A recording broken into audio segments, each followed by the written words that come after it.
Welcome to the Jack Kornfield Heart Wisdom Hour. We are delighted to share with you Jack's innate common sense wisdom and his clear, open heart.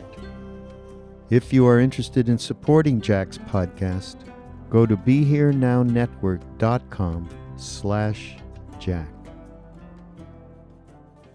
Last week, for those of you who came on Monday night, we talked some about liberation and enlightenment with the plural, enlightenments, the different forms or expressions of awakening that happen for us as human beings. And in particular talked about it as a way of honoring the depth of the experience of our winter-spring 2-month retreat that just ended. A silent retreat for almost 100 people for 2 months. And the kind of making a bridge between the experiences that were in the room of the retreat center and us sitting in there on Monday night. But I could also see, and actually heard from some people, that there's a way in which, well, that's kind of nice, but how is that relevant to my life? You know, as if it wasn't quite connected. Maybe because of the emphasis at certain points in the talk on special experiences that some people have, it made it sound special, you know, dissolving oneself into light or ending of all greed, hatred, and delusion, talking about nirvana and all of that. So it sounds somehow distant, even though we do know it somewhere in ourselves. So tonight I wanted to speak in a more ordinary way to reflect about liberation. And I'll begin with a kind of a story.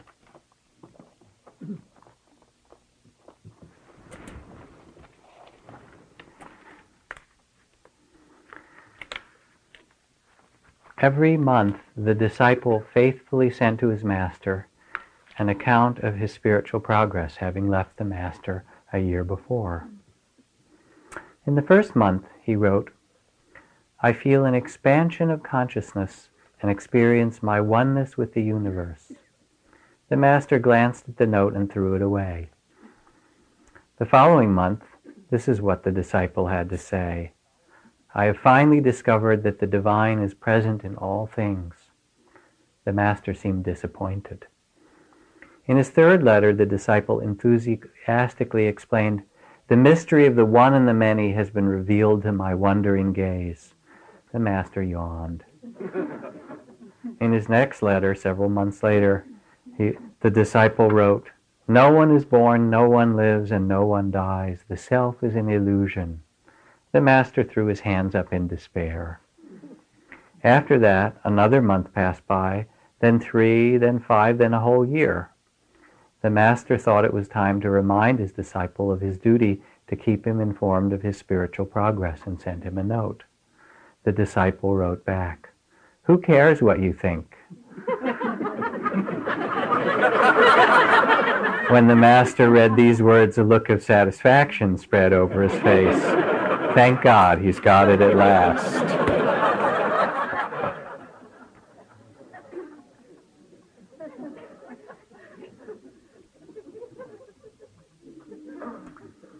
One of my favorite stories or parts of the great story of the myth of the Buddha is the first part of his enlightenment that took place sometime before he sat under the Bodhi tree in Bodh Gaya. And this in the story took place after 6 years of yogic practice as an ascetic, in which he had done all of the great ascetic practices that one finds in India, of fasting almost to death, of being out in the heat or out in the cold or beds of nails or all those things, as he said, trying to beat his own body and mind into submission so that it would no longer in any way experience desire or wanting or aversion for anything. And he was just about on his deathbed, so to speak, lying there, having exhausted this attempt to defeat himself, when there came to him a memory of sitting in his father's garden as a young boy of 7 years old during the spring planting time when the rains have just stopped and everything is green, the spring plowing time, seated there under a rose apple tree.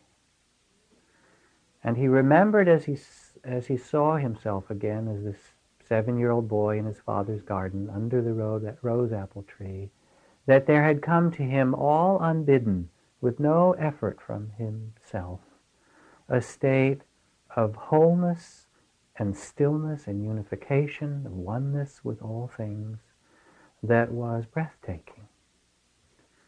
And in that realization, lying there after the 6 years of struggle, seeing the rose apple tree re-arise in his heart and memory, he awakened to the truth of the middle way and realized, oh, I've been going about this all the wrong way. I've been trying to fight against the world. And in that moment he began instead to practice not by struggling against his body or mind, but simply by resting with things as they are. He took nourishment. He was offered milk rice by this very wonderful maiden who came by and saw him and offered him the milk rice, the milk of kindness, and got his strength back, and eventually, as the myth goes on, sat underneath the Bodhi tree in the night of his enlightenment. But this was the first part of the enlightenment, to remember, seated under the rose apple tree, that awakening comes not by suppression or by fighting against ourselves, but rather by resting where we are, at peace with the world as it is. A quality of this myth or this story from the time of the Buddha is described by Zen Master Suzuki Roshi in his famous phrase, beginner's mind. That the goal of practice is always to keep our beginner's mind, or one could call it our original innocence. To sense that the mystery of life is not something out there that we will figure out, but is presenting itself to us in every moment right now. Now and now and now.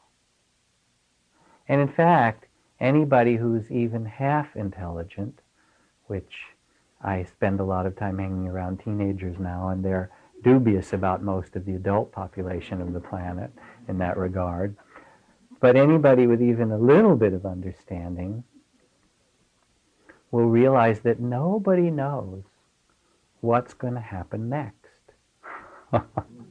It's really phenomenal. I mean, we have some fairly good predictions, but actually nobody knows. No one. Not even the good psychics, you know. You don't see them winning the lottery either, do you, really? You look at it. Nobody knows. It is so mysterious. And part of the mystery, I brought in a little cutting from the apple tree in my backyard. And it's an apple tree that was there when we bought our house, and it has grafted onto it 5 different varieties of apples. And I was looking at these incredibly beautiful apple blossoms. Does anybody know where apple blossoms come from? Well, apple seeds, of course, right? But where does apple really come from? Where do trees come from? Where does earth and soil come from? Where does your mind that perceives it come from? Where does the sense of beauty that we know when we see an apple blossom, where does that come from? Anybody have an answer? Raise your hand. It's mysterious, and no one knows what will happen next. We live in a sea of mystery. What we do know is that it will continue to change, whatever it is. Joy and sorrow, praise and blame, gain and loss, birth and death, they are the play of this human life in consciousness. And yet, in the midst of joy and sorrow and praise and blame and gain and loss, there is something that is eternal, timeless, eternally present, and sacred. Even in the worst, even in the slums, even in the wars, there are moments. I was speaking with someone who'd just come back from being in a war very recently and said, you know, what astonished me was not just the horror of the warfare, but the moments of beauty that were also there at the same time. It's like when you, in your own life, when someone that you really love dearly is died or is dying or there's some great tragedy, and then you have to go to the grocery store and you're standing there and trying to figure out which kind of bread to buy, this very prosaic thing, or what kind of mayonnaise you're going, which brand of mayonnaise. And all these people are walking by with their carts and you think, don't they know that this person is dying or this thing is happening? It's so astonishing to us that the world contains both so close together. So this person who was just coming back from being in a place of war said, what amazed me was that the war was going on, and then here was a field of flowers.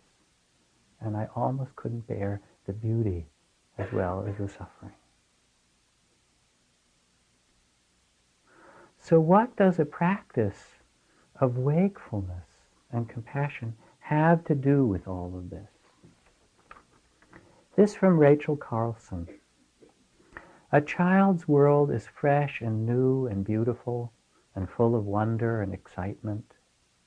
It is our misfortune that for most of us that clear-eyed vision, the true instinct for beauty and awe, is dimmed or lost before we reach adulthood. If I had influence with the good fairy who presides over all children as they're young, I should ask that her gift to each child in this world would be a sense of wonder so indestructible it would last for a lifetime.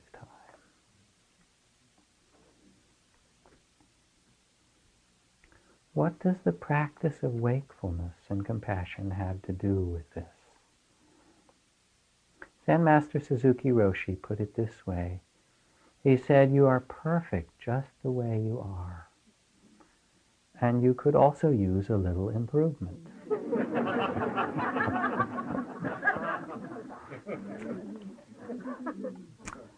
A cartoon from Calvin and Hobbes, but I need your help before I read it. Which one is Calvin? I never could figure out which one is Calvin and which one is Hobbes. Which is the tiger? Which one is the tiger? That's Hobbes. Okay, thank you. Okay, so Hobbes, the tiger, is looking at Calvin, who's out playing in the snow, making a snowman. Aren't you supposed to be doing homework now? Says Hobbes. Little Calvin says, I quit doing homework. Homework is bad for my self-esteem. Now you could substitute meditation in here. Meditation is bad for my self-esteem. It is, says Hobbes. Sure, it sends the message that I don't know enough or I'm not spiritual enough. All that emphasis on getting it right makes me feel bad when I get it wrong. So instead, I'm trying to learn, I'm just concentrating on liking myself the way I am. Then Hobbes throws his hands up in the air. Hobson looks at him and says, you mean your self-esteem is enhanced by remaining an ignoramus? And Calvin says, please, let's just call it informationally impaired. So that's their expression of this. You're perfect just the way you are, and you could also use a little improvement. O nobly born, say the Buddhist texts, remember who you really are. In the beginning of the Noble Eightfold Path is right understanding or wise understanding, which is that we can sense in ourselves often the potential, even though we are beautiful as we are, we can also sense the potential for greater compassion and for greater freedom within our own heart. The rose apple tree, then, resting under the rose apple tree, in some sense, is resting on the ground of our goodness, a ground of acceptance, of being where we are. And yet at the same time, there is a planting of seeds, a natural response when we do rest under the rose apple tree, and there's this sense of well-being that comes to us. Then what is the question? And then what is that we feed the child who is hungry in front of us. We give medicine to someone who's sick. We plant the seeds of goodness because what else is there to do? We play at being a Buddha, if you will, which is called being a Bodhisattva. You pretend you're a Buddha for as long as you can, and after a while you can't tell the difference. It's kind of the practice. So this winter, in the first couple of months or more of the winter, my family and I, my wife Liana and daughter Caroline and I, went back to Asia and spent some sabbatical time in Thailand and in India. And I talked a little about Thailand last week. I might talk a little more tonight. But I want to speak a little bit about being back in India. It was when India and Pakistan were threatening each other with nuclear weapons back in January. So we decided we'd planned to go out on a camel safari in the Rajasthani desert and stuff. But that was right on the Pakistani border where they just sent 500,000 troops on, both sides of the border. So we decided to skip that part of our trip. And we primarily spent our time in Banaras, in Varanasi, where I'd been a number of times before. And Banaras is one of the oldest inhabited cities on the face of the earth, and it feels it's ancient, somehow eternal and timeless. And it was, as it has always been, dirty, noisy, crowded, difficult in some ways, and at the same time amazing and filled with grace and wondrous and beautiful. We spent a lot of time, early mornings and afternoons and evenings, out on the Ganges River, because Banaras is built right on the banks of the Ganges River.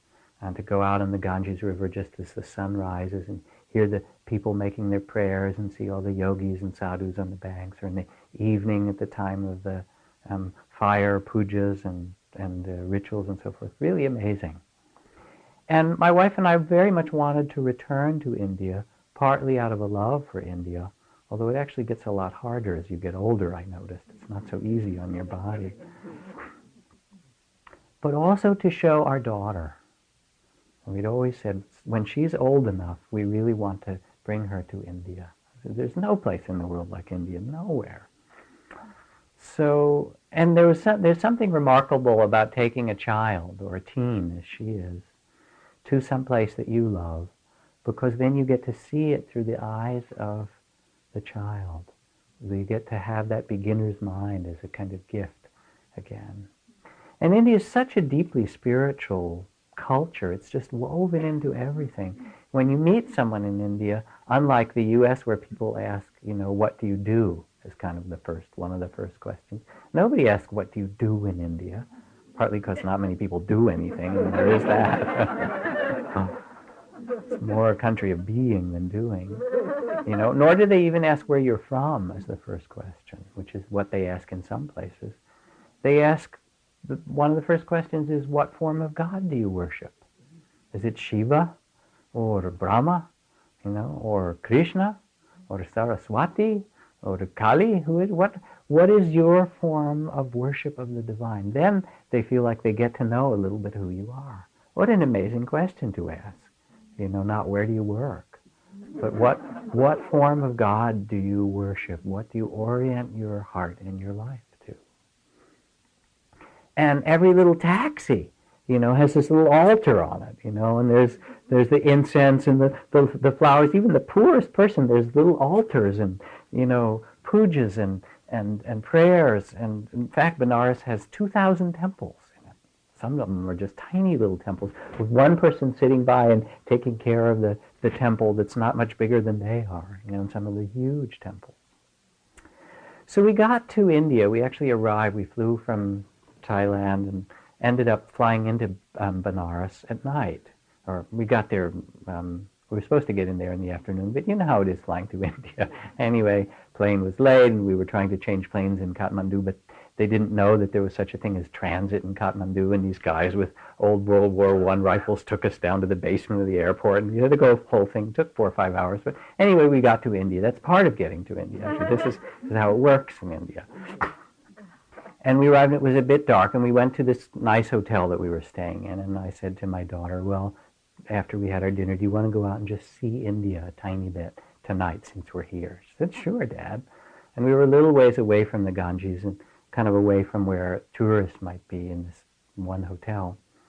So we went out of the gates of the grounds of the hotel, and immediately we were besieged upon, if you will, like almost attacked, but by about 30 men who said, ride my rickshaw, Sahib, or come to my shop, and grabbing me and so forth. And my daughter, who was wearing a sweater and blue jeans and was about a foot or two away from me as we were sauntering out the driveway, kind of leapt on me and grabbed me because there were all these guys pulling at us.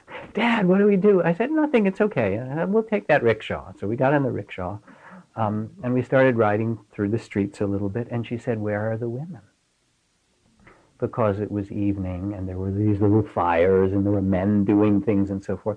And once in a while, you'd see a couple of women going somewhere in one of the rickshaws, but mostly there weren't women out on the streets at night.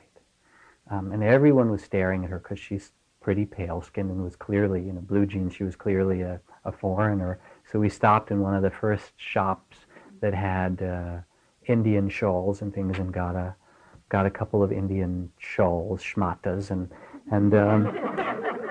she put it over her head like this, and and kind of hid underneath it. And then we could kind of ride around, and I look Indian enough, it doesn't matter really, and we could ride around and look at, and her eyes are just wide because it's medieval. The beautiful thing about being in Banaras is that it hasn't changed for 1,000 or 2,000 years. The little alleys and lanes and the quality, it is really back in a different age and quite magical in that regard. But because she was also having to study while we were traveling, writing some papers for high school since she was away for some months, in her social justice class, which her high school requires you take in junior year, she was writing about the role and the place of women in Asia, in different countries. And one of the things she wrote about was what it was like to be a young woman, she's now 17 and a half, going on 18, in the streets of different countries. And in India, she felt like she wasn't safe unless there was a man along with her. Certainly not at night, but even in the daytime, really, she wanted someone.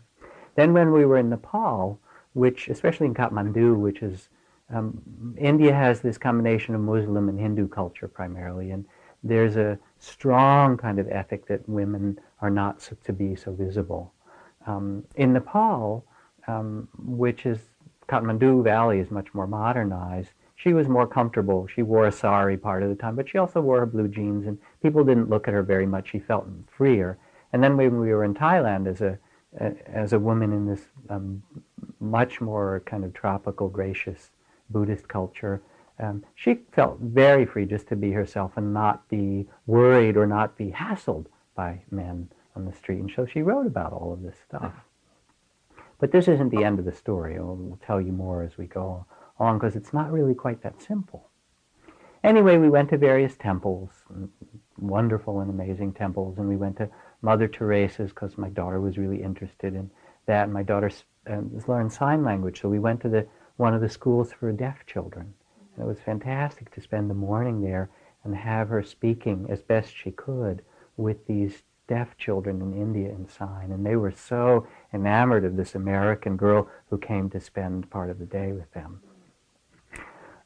The person that we spent the most time with in around Banaras, and we were in Sarnath, where the deer park is, where the Buddha began his teachings, but in Banaras, was the Mahant of the second most important temple in Banaras, the Tulsi Das Temple, the Mahant of Tulsi Ghat. And the Mahant is a combination of kind of the abbot and the kind of spiritual leader, and also a holy man, and also a little bit like a Maharaja.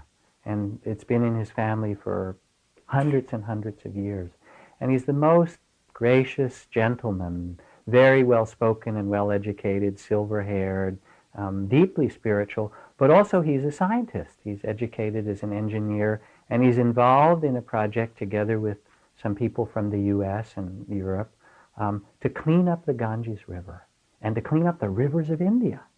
And he had this amazing laboratory that was set up by this, partly by money from Sweden, to measure the amount of pollution in the Ganges River and in other rivers in India.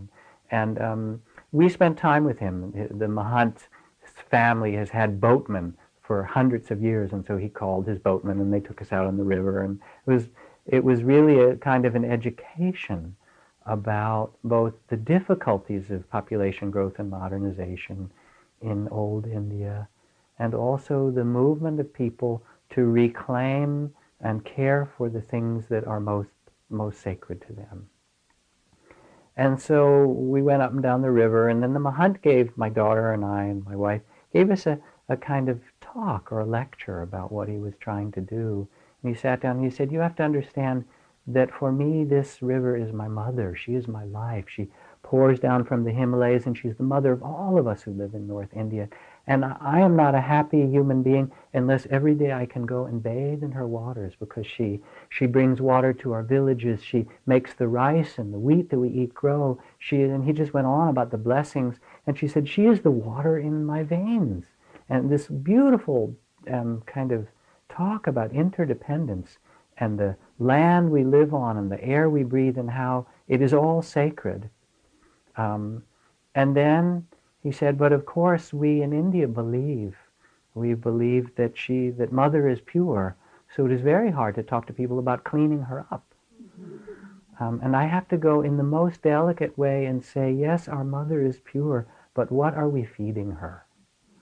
And he'd been gathering the heads of temples across India along the Ganges, and Fran Peavy, who works with him, had been gathering the women in the communities along the river. The students, there were these boats that would pull up to us with a great big flag that they were flying, www.cleanganges.com on it, and all these students who were cleaning up the riverbanks, and it was really quite fantastic to see. And a lot of it, what they're doing, as in this country, is through lawsuits, through challenging environmental laws, by measuring what's not working in the river that the government claims is, and challenging the whole way that the Indian ecological system in the riverbanks is visioned by the government. So it was really kind of remarkable. But also along the river are people bathing and people drinking the water and people throwing in refuge and bodies from people that are floating down, and the burning ghats. And I took my daughter to the Mahakarnika, the main burning ghats in Banaras, where about every 20 minutes during the day there is a palanquin made of bamboo and a body on it that's carried in by people who chant Ram Nam Satya Hai, the only truth is the name of God. And they carry it down the ancient little streets down to the river Ganges and dunk the body in the water of the holy Ganges and then place it on a funeral pyre. And my daughter had never seen a dead body before. You know, sometimes it's around that age in this culture where you first get to, depending on the circumstances of your life. And it's kind of amazing that that would be the place that you would first see a human being who had died, a corpse. And there was a sense in it, not of tragedy, but of utter ordinariness. There is birth and there is death. And every 20 minutes another body would come, and it's the holy place to be cremated. And people would chant again, and it would be placed onto the fire. And behind where all the fire pits are along the Ganges, there's the old temple of Mahakarnika Ghats. And at night, when we took a rowboat out on the river by there, you could see not only the burning of the ghats of people being cremated, but inside you could see the fire, the holy fire that's in the center of the temple that our boatman at least said had not gone out for 2,000 years. It was tended by the pujaris of that particular temple. And almost next door, right nearby, there was a kind of palace. There are a lot of palaces of various Maharajas along the Ganges River, but there was a palace of the Dome Raja. The Dome Raja is the king of the untouchables, the king of the lowest caste who work with dead bodies and with leather and things like that. But they also have a king. And he had this great palace with these kind of statues of tigers all around it and so forth. And he was the king of those who tend this burning ghats for the last 2,000 years or more. It was so ancient. It's kind of amazing to look at this through the eyes of innocence of my daughter. But it wasn't just, what happens to her as a woman on the streets. the kind of way that she felt stared at or people grabbing once in a while and so forth. Because when we visited certain Indian families, she began to see as well the deep reverence for the feminine in India and the reverence for the women in the families. And then we went and visited different temples. We went to the great Durga temple there, and there was a Kali temple that we went to, and all these temples that acknowledge the divine feminine. And then we learned about Fran Peavy and Mahantji organizing the women of Banaras to help, with the project of caring for the rivers. She began to see that even though there were some ways in which it was difficult as a woman in India that needed to be tended to, there are other ways in which there was such a deep reverence for the connectedness and the nurturance that is the sacred feminine. We went to one village when we were going along the Ganges that was near a sewage treatment plant. It was part of studying what the cleanup of the Ganges campaign was doing in a dump there. And we were in this beautiful old Indian village, and in the background you could see the sewage treatment plant that wasn't working terribly well. But there were these beautiful clay homes that were made and gardens that were laid out underneath, the shadow of the sewage treatment plant. And then there in the courtyard of one of the first houses we went to was a woman dressed in a sari with a baby that was maybe 3 months old in her lap, and a bowl of warm oil of some kind, some vegetable oil.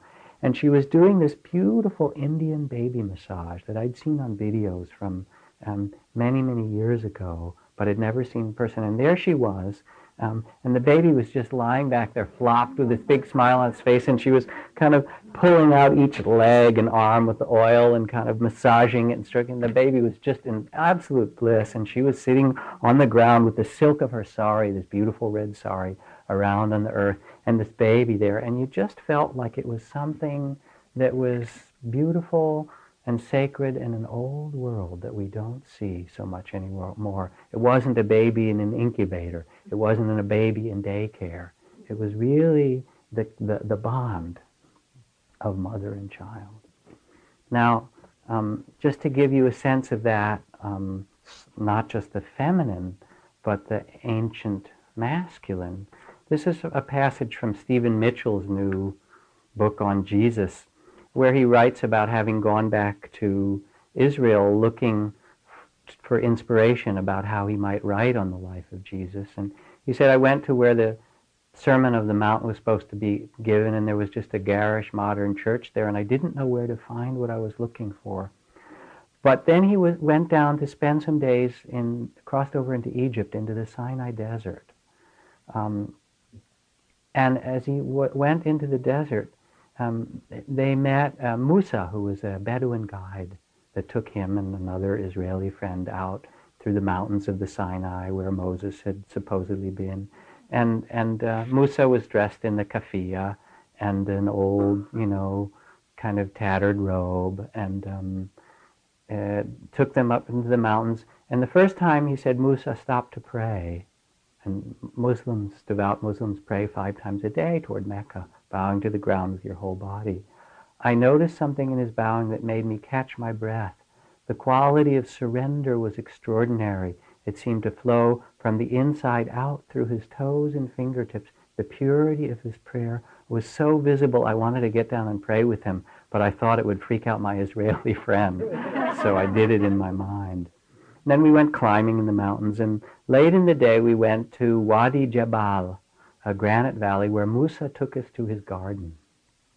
It was astonishingly lush: apple trees, apricots, figs, almonds, grapes, olives, pomegranates, quince, plums, wild peaches. And after a few minutes his 5 children entered. They were dressed in dirty, torn clothing, but their faces were beautiful, and I was astonished.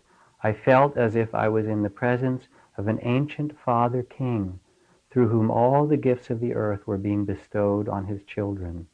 He was a huge presence for them, pure generosity, creativity, and blessings that makes makes the shining of the face in his children. The reverence these children showed their father was an emotion I'd never seen in Western children, but it didn't exclude affection and humor and playfulness. And I thought, oh, this is what Jesus meant by Abba, by Father. So these are just stories of that ancient feminine and masculine. It's so holy. The kingdom of God, that which is sacred, is here. It is no place else. And we live in a place of incredible abundance. I was reading the figs and the quince, and the pomegranates and so forth. Look around where you live in the Bay Area. The beauty is unbelievable. But some days the abundance is there outwardly, but it's not in our hearts. Yet as human beings, we all have the raw material to find liberation, to find freedom of heart. Some days it doesn't feel like it. We're lost in loneliness and fear and isolation, And it's amazing. I've seen more joy on the faces of refugees in the Tibetan refugee camps who have nothing and have lost everything than I do sometimes when I go to the supermarket or drive on our highways. Because what matters is not what we have or not what we get, but how much we love, how much we can give, how much we can bless. Suzuki Roshi, Zen master, says, when you sit in meditation, you share your problems with the Buddha. The Buddha comes and brings problems, and sits with you. And even though you feel you have too many problems, when you trust in Buddha, you learn to sit with the problems. At the same time, you should be ready to refuse a problem if it is really too much. Buddha may say, well, if you really don't need it, I'll accept it back. Give it back to me. But more and more, if you look, the problems will change into something you need. That will seem difficult, and then you'll think, if I turn down this problem, if I refuse this problem, I may regret it. Since I'm not so sure whether this is a real problem or Buddha's help for me so that I may learn compassion, maybe I better keep it. And if you sit in this way, you find that your very problems are the treasures that will awaken you.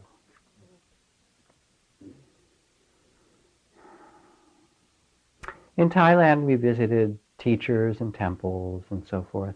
But one of the most beautiful experiences there, I was on the beach in this part of southern Thailand that we were staying. And one day an old man who lived there called me over. And because he saw me speaking in Thai to a lot of the people in the village there, he said, I've seen you in this village before. I said, oh yeah, we came on sabbatical 5 years ago and 10 years ago. I know a lot of people in the village. We had this long conversation. And I said, how do you like it? It's changing now. It's becoming more touristy. There's restaurants where there weren't before. There's people coming. He said, oh, that doesn't matter to me. He said, I gave all my stuff away long ago. I said, what? Just or something like that? He said, yeah, I owned a lot of this part of the village. He said, I gave all that land over to the temple. Gee, it was such a pleasure to give to the temple. Now look what they do with it. And I gave my children everybody has a piece of land over there, and then I gave some for the communal park that's in that direction. And he looked at me and he said, if you try to hold on to things, your life is so much suffering. But if you know how to give things away, you can be so happy. Do you understand? He asked me. It's like I'm getting this Dharma talk from this old guy on the beach. So simple. This is what we can do. Sit under our rose apple tree with our joys and our suffering. You have your measure of sorrows and your measure of beauty. And plant seeds that are beautiful no matter what. Less greed, less grasping, less hatred, more love. Those are the seeds. Over and over again. In Japan, says Suzuki Roshi, there are stories about people awakening suddenly like this. Now you may think awakening is sudden, but actually it's the result of years and years of practice and failing many times. They don't write down those part of the stories. Hitting the mark is the result of 99 failures, said one Zen archer. The last arrow hit the mark, but only after 99 others did not. So failure is actually your practice, says Zen Master Suzuki Roshi. Every time you shoot, shoot with confidence. Then you are sure to hit the mark, which isn't really the mark there, but it's the fact that you are aiming yourself in the right direction, that you are planting the seeds that you care about. One of the beautiful qualities of my teacher Ajahn Chah was the way he empowered people. By the time he died, from one little forest monastery, his network of followers and disciples had grown to 100 or 150 or 200 monasteries. And the way that happened is that he saw among the people who came to practice with him, he saw something beautiful in them. And he would say, you over there, you've been sitting enough, go and start a monastery, become the abbot or the abbess of it, and see how it goes. I see that you understand, you can do it. And then he would send them out. And he really trusted people. He looked at them, and underneath everything that, the personality and their own doubts and so forth, he saw underneath that this one who knows, this place of the wisdom heart. And then that's who he spoke to. That's who he looked at. It was really wonderful to see how he blessed people. I've learned in a much more limited way to do this in, for example, the teacher training program that I run every 4 or 5 years. We have a group of a half dozen people that learn to become retreat teachers, mostly people who practiced for years and years and who I see in them this seed of potential. And they begin to teach. They come to retreats, and they get up there and they give a Dharma talk, and they're awkward, and they make mistakes, and they feel foolish, and they keep looking over to see what I'm thinking, right? And they feel like they're being judged by everybody, especially the other teachers, right? But also by everybody else. And then I think, well, who's really judging them? You know who's really judging them, of course, which is themselves. Because most of the time I see them as having beautiful things that just want to come out. And sure, they don't come out in a polished way to start with. I mean, they don't always come out with a polished way to end with either. And that's the way that it goes.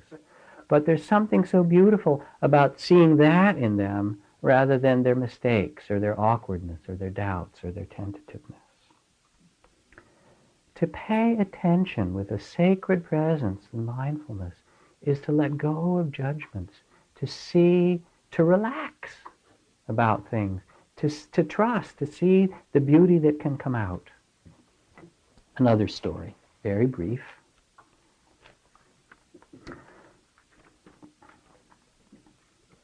One very busy young woman showed great signs of stress and strain.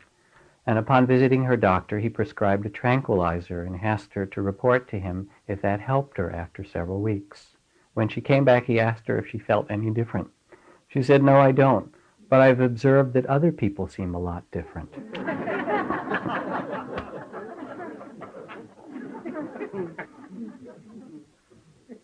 Who's judging whom in this game anyway, and where does the real source of our troubles lie? When we can be where we are with compassion, we can transform this world. Do not think that the seed of Buddha nature is not within you, because it is. The eternal, the sacred is here in each one of us. In any moment, the shift of perspective. Nobly born, remember who you are. Remember your own true nature. And in a moment, you can look with the eyes of the beloved, the eyes of mercy, at another being. It's not about doing something right to get enlightened in the future. That's wrong. Be awake now. Be enlightened to this present moment. So really what we're talking about is a shift from the small sense of self, this body of fear that we get caught in. We all do. And then there's that moment where you say, boy, I was really caught in that anger or that story or that conflict or that problem, wasn't I? Or that hurt or sadness. And then, oh yeah, but is that who you really are? In the 2-month retreat that just finished, I'm remembering a series of interviews with people who would come in every couple of days and talk to them about their meditation. And there was a person who came in who'd been several years ago lived for 3.5 years in Kosovo and in the former Yugoslavia, and been through terrible circumstances of the war over there. And then there was another person, a Latino man who came in, who was just telling me the memories were coming back of the racism that happened to him as a young man, where he was taunted and caught and beaten and suffered in all these ways. And both these people, the person from the war and the person from the racism wars in this country, it was held in their bodies. And as they got quieter, all the tension and the grief and the pain and the anger and all that was right in there. And I said, well, feel it, sing it, grieve it, write it, whatever you need to do. Let it be known, let it be bowed to. Let yourself actually experience it. You don't have to get rid of it. And they did in their different ways over the course of their practice. And then at some point when the moment was right and they came in and they said, oh, it's so much grief or so much anger or so much pain. And here we are, and we'd be looking at each other. And I'd look at the right moment and I'd say, well, is that who you are? Is this who you are? The grief, the rage, the pain. Is that who you are? And it became so clear in that moment. That's a part of our experience, part of the body of fear. But it's not, it doesn't even touch who we really are. Or a woman who came in who was doubting and questioning. She'd done every kind of practice, Hindu practice, Buddhist practice, Christian mystical practice, over years and years. And she was somebody whose nature was to doubt and be confused. And she was really actually a very beautiful spirit and a wise person. But underneath was a sense of unworthiness. And I have to figure it out. Go from one thing to another and teacher to another. And at one point I looked at her and I said, you know, haven't you done this long enough? I mean, it's been 20 years of all these different spiritual teachings. I said, you know what? You have it. You are it. And I got down and I bowed to her feet. I did 3 bows. She was kind of like, oh, look at that. And I looked at her, I said, you know, that's not who you are, all that stuff. You know that, don't you? And she nodded a little bit, like little tears coming down. Of course I know that's not who I am. I said, and it's okay. You can come in and, you know, we can play act this if you want. A little more, you don't know, and I'll pretend I'm the one who knows, you know. But come on.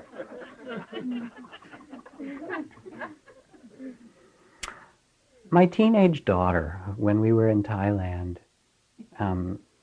we talked to the headmaster of the school there, or the teacher who was the head of the village school one day, who we'd known from other visits in Thailand. And he asked her, he said, oh, you've gotten so much bigger, do you want to help come teach English at the school? So she said, sure, she likes working with little kids. So I took her down and translated a little bit, and then the next day she got dressed up. She thought she'd go and assist them as a kind in the English classes. And she got to the school and they said, well, here are your classes. And they just kind of made her a teacher for 2 months. And she had to write her own curriculum because she doesn't read Thai and do this whole thing. And she loved it. And she taught 3rd, 4th, 5th grade. Every day she would go, and it was really wonderful. And when we were sort of toward the end of our visit and we were getting ready to come back to high school, she said to me, Dad, I don't think I want to go back and be an American teenager again. That's an amazing thing to say. So now we're back home, and she is, right? And she's beautiful. I admire her. She's a wise soul. She's caring and so forth. But she's also a teenager, you know, driving around in conflicts with her friends, with her parents, right? I want to do this and I want to do that, and then X, Y, and Z, whatever it is, and then we have our little conflicts and she'll slam the door and get angry and so forth, you know. And as a parent, I set certain limits. This is okay, and you cannot do that, and it's like we have our roles, all right? You're going to be an American teenager. I got to be an American dad, right? And in my mind, I'm going, you're doing the teenager thing really well. I don't know what she's thinking, you know. But that's really how it is, you know. At the end of the 2-month retreat, we did the Pavarana forgiveness ceremony that's part of the monastic practice, in which we got down from where we were seated on these platforms in front, and got down on the floor in the same level with everyone else who'd been sitting. And then we said we're stepping out of the role of teacher because we were in that role for a while. It was given to us, just as it was given to you to be in the role of student. But now that the practice period is over, as is traditional, the abbot will get down after a practice period and the elders, and we all sit together in a circle as human beings, not in those roles. And then we asked if there are any ways, knowingly or unknowingly, that we've caused harm or suffering to you. We ask your forgiveness. We did the best we could, and we bowed to them. And then they, again, extended their forgiveness to us. And it was a very moving thing just to step out of the role.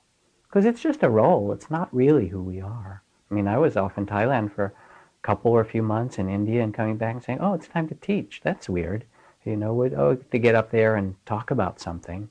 I mean, and I sort of forgot how to do it. I mean, it's not very hard once I start again because it's a habit, right? But it's just a role.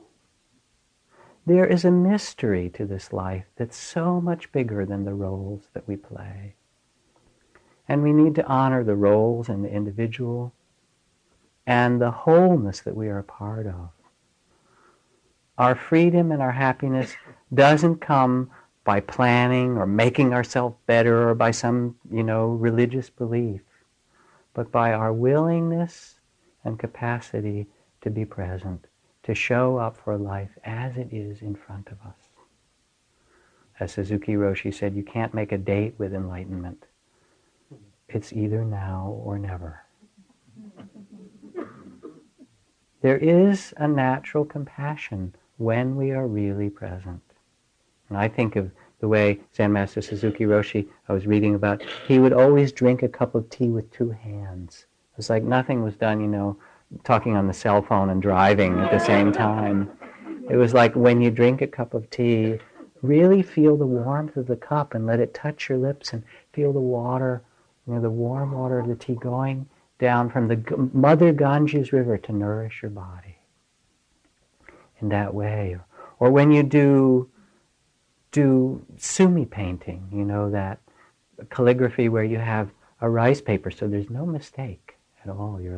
And you dip your brush in the ink, and it's not to paint this great big huge scene with mountains and flowers and animals and temples and so forth. It's one leaf, and one blossom.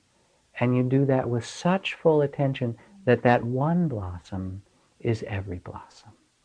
That one leaf carries every leaf. This is what we have in this life, to come to each moment with our full compassion. And I believe that we cannot look honestly and honorably with our eyes and heart open without compassion arising.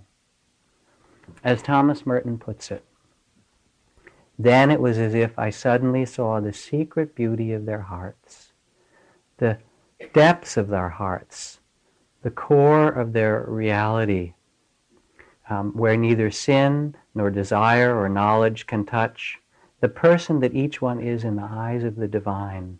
If only they could see themselves as they really are, if only we could see each other that way, there would be no more need for war or hatred or greed or cruelty.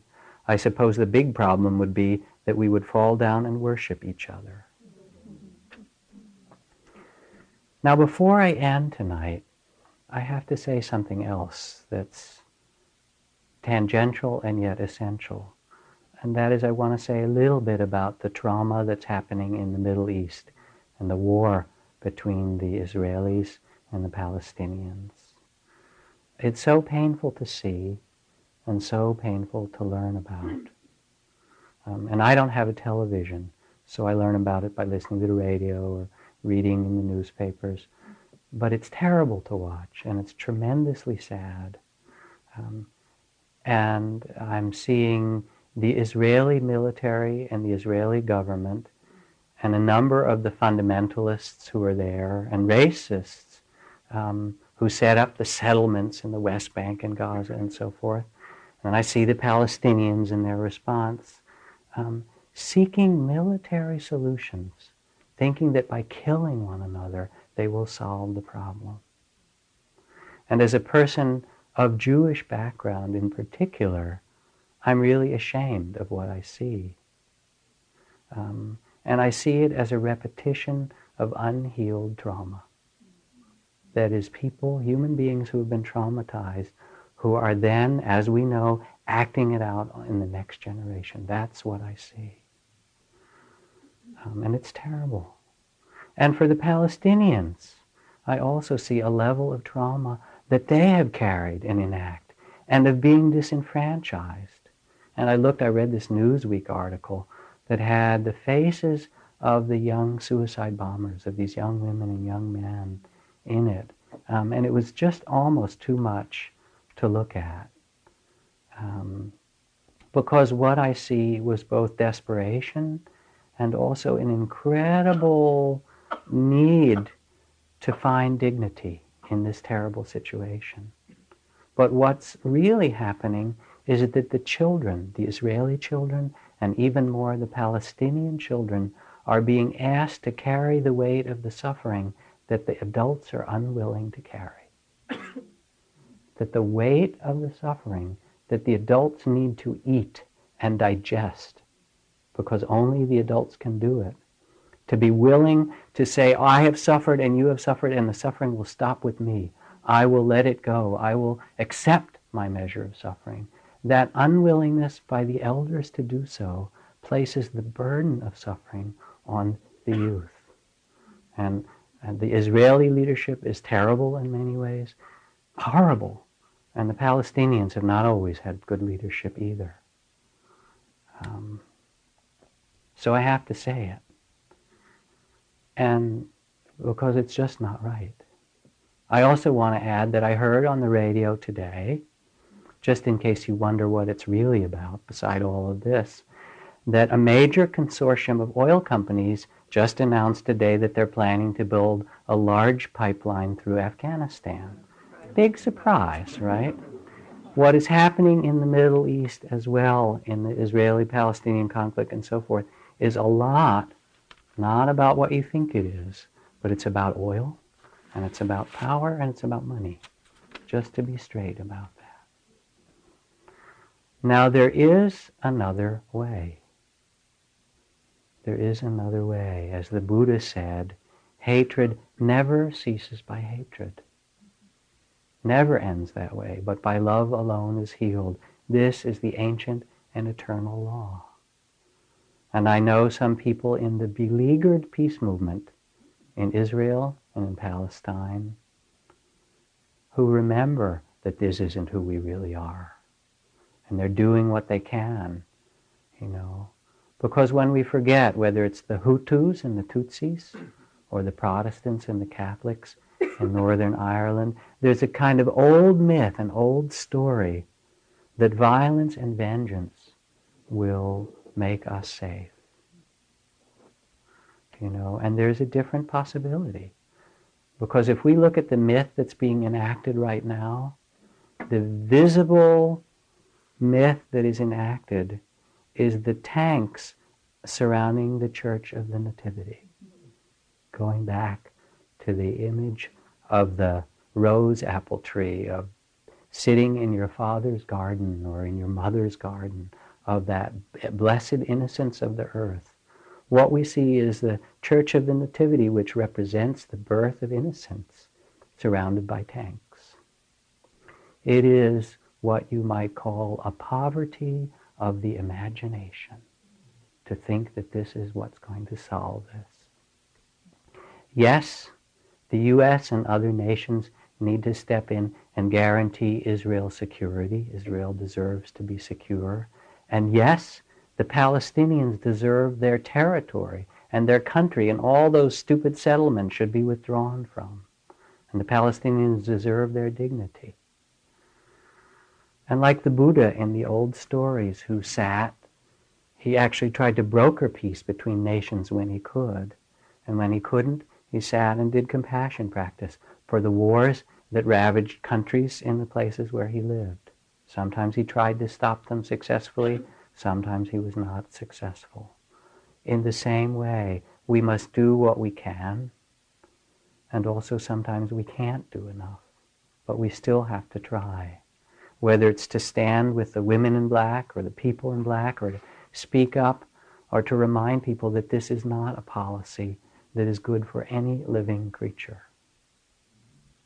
This is our world, our human world. And so we must live in it, this human world, as the Buddha found a way to live in it.